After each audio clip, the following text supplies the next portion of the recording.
जय श्री राम। हर हर महादेव। जय शिव शंभु। जय त्रिलोकीनाथ। जय काशीपति विश्वनाथ। जय अयोध्या धाम की। जय सत्य सनातन धर्म की। तो आप लोगों ने कथाएं बहुत सारी सुनी हैं। एक बार का प्रसंग है सुंदर कांड का कि आप लोग देखते हैं कि प्रभु श्री राम के दूत पवन सुत हनुमान जी लंका में जाते हैं और पूरी लंका की जो स्वर्ण की नगरी थी उसको जला करके पल भर में राख कर देते हैं और रावण उनका कुछ नहीं कर पाता है। यह सोचते सोचते परेशान हो जाता है कि आखिरकार हनुमान में इतनी शक्ति आई कहाँ से, उसने मेरे लंका का विध्वंस आखिरकार किया कैसे। ये सोचते सोचते रावण एकदम बिल्कुल परेशान हो जाता है, उसको कुछ भी समझ में नहीं आता है।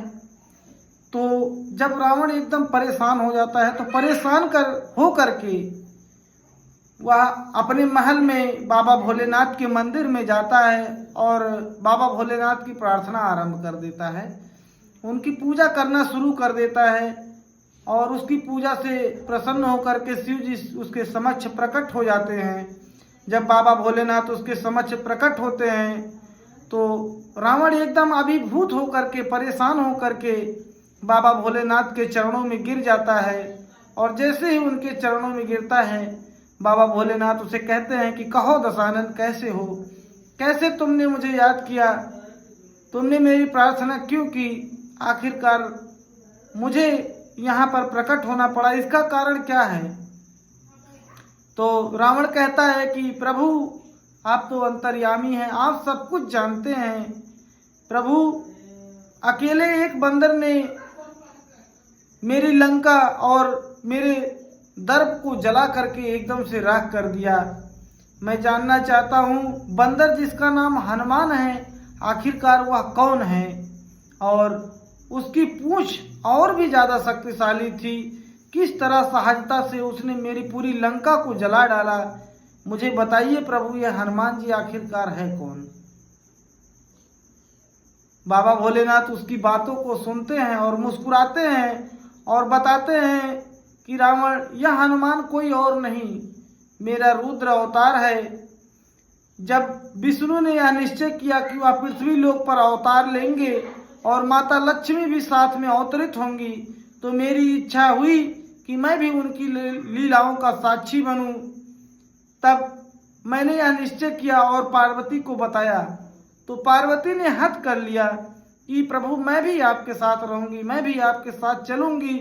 लेकिन मुझे यह समझ नहीं आया कि उसे अर्थात माता पार्वती को इस लीला में किस तरीके से भागीदार बनाया जाए।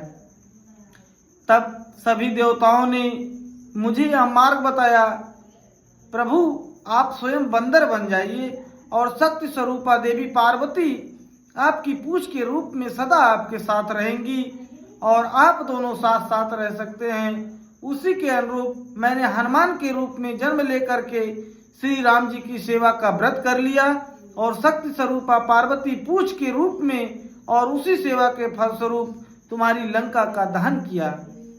अब रावण सुनो, तुम्हारे उद्धार का समय आ गया है। अब श्री राम के हाथों तुम्हारा उद्धार होगा।